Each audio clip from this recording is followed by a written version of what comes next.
Salut à toutes, salut à tous et bienvenue dans cette nouvelle vidéo sur la chaîne C'est mon avis 2. Vous le savez, cette chaîne secondaire qu'on a créée pour vous parler des smartphones, des oreillettes connectées, des montres connectées. Donc c'est comme C'est mon avis la chaîne principale, mais un petit peu différemment. En l'occurrence, aujourd'hui, on va comparer deux modèles qui sont très proches. Si vous êtes abonné à la chaîne C'est mon avis principal, vous avez vu passer en test le Poco, qu'est-ce que je raconte? On va en parler du Poco dans un instant, mais ça c'est le Redmi Note 14 Pro 5G, et ça c'est le Redmi Note 14 Pro Plus. Ça coûte 400 euros, ça coûte 500 euros. Et en fait, je voulais faire cette vidéo comparative parce que j'ai dans un premier temps testé la version Pro classique, pas Pro Plus, et j'ai été assez satisfait. Hein, ça coûte 400 euros, mais c'est un très bon smartphone. Il est fin, il est léger, il est plutôt compact. L'écran 120 Hz. Enfin, vous irez voir le test sur la chaîne principale pour avoir tous les détails. Bon processeur, bonne performance, bonne autonomie, ça recharge plutôt vite, excellente photo. Donc voilà, ça c'est le Redmi Note 14 Pro 5G. Et en fait, juste au-dessus dans la gamme, à 100 euros de plus, donc à 500 euros, vous avez cette version Pro Plus. Et alors déjà d'une, petit défi pour vous à la maison. Vous allez sur un site de fiches techniques. Moi, ma Bible, c'est GSM Arena, mais il y en a d'autres, il y a Kimville, il y en a plein, il y a plein de sites comme ça. Et vous comparez les deux fiches techniques de ces smartphones. Et alors, mis à part la différence de processeur, parce qu'il y a un Qualcomm ici, c'est du Mediatek Dimensity sur la version standard, non plus. Et bien, mis à part ça et la puissance de recharge, là on est à 120 watts. Alors, il fut un temps où c'était un argument marketing énorme. Je me rappelle du Xiaomi 13T quand il est sorti, c'était une révolution. Mais sauf que 120 watts, déjà, le chargeur n'est pas fourni dans la boîte. Donc déjà, il faut aller acheter un chargeur Xiaomi 120 watts sur Internet. Ça coûte genre 50 balles. Et là, ils annoncent 45 watts. Mais d'après mes tests, je pense qu'on est plus. Parce qu'il recharge en moins d'une heure le 0 à 100%.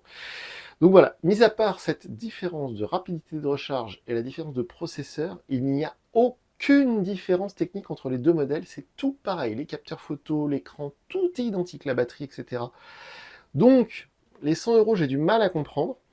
Et effectivement, alors vous irez voir, vous savez, sous les vidéos, souvent je mets le lien vers le tableau de bord, c'est mon avis. C'est une sorte de fichier Excel où je compile toutes les infos et les résultats que j'ai obtenus avec les benchmarks. Moi, j'utilise Geekbench 6. Alors évidemment, les benchmarks sont un tout petit peu meilleurs sur la version Pro Plus. Mais honnêtement, c'est pas énorme. Et pour faire du jeu et tout, le Pro classique, moi, me suffirait si c'était mon téléphone perso. Si vous êtes un gamer et que vous cherchez les performances à foison, déjà là, on a des écrans 120 Hz, donc un vrai gamer va chercher de l'écran 144 Hz.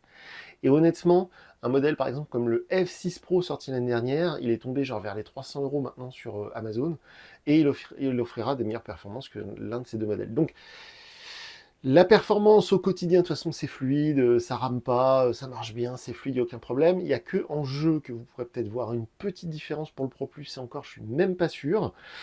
Donc, j'ai vraiment beaucoup de mal à voilà, comprendre l'intérêt de ce modèle, sachant qu'en plus, il est plus lourd. Alors, je sais pas pourquoi. Si vous avez l'info, dites-le moi.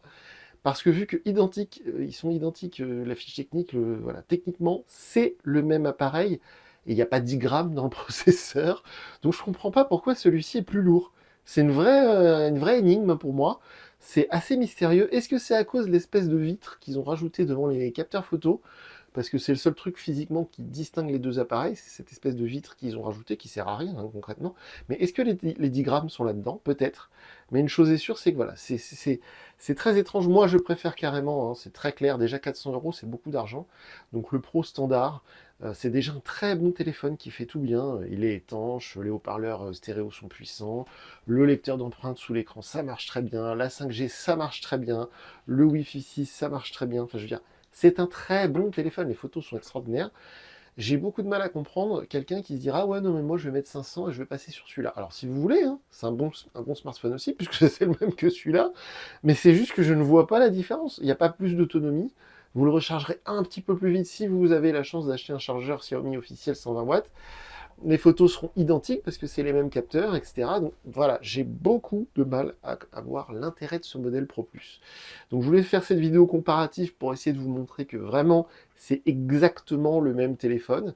Simplement, c'est pas le même processeur. Est-ce que ça justifie 100 euros d'écart? Moi, je pense que non. Peut-être vous, si n'hésitez pas à nous le dire dans les commentaires. Les deux sont sous Android 14 avec l'interface HyperOS version 1. Donc voilà, Vous n'aurez pas, même sur le Always On Display, vous savez, cette fonctionnalité qui fait que l'écran, quand il est coupé, normalement, voilà, continue d'afficher certaines informations. Sur les deux modèles, en l'occurrence, ça s'éteint au bout de 10 secondes, on ne peut pas le laisser en mode permanent.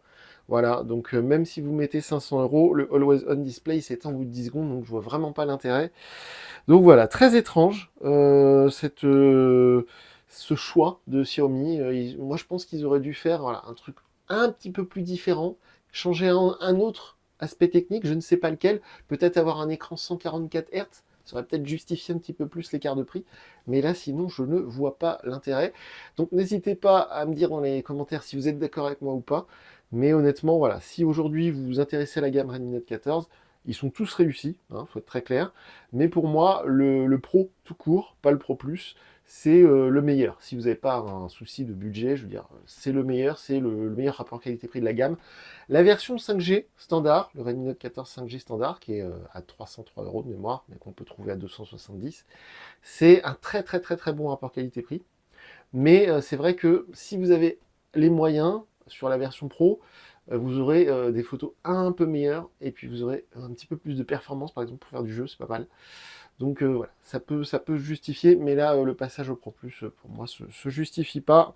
Donc voilà, ce n'est que mon avis, mais n'hésitez pas à me dire si vous avez justement le même avis que moi.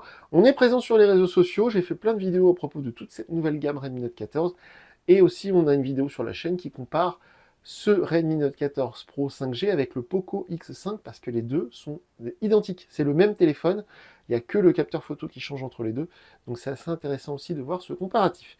Donc voilà pour cette vidéo un peu spéciale, moi je vous dis à très bientôt pour une nouvelle vidéo sur la chaîne. Salut!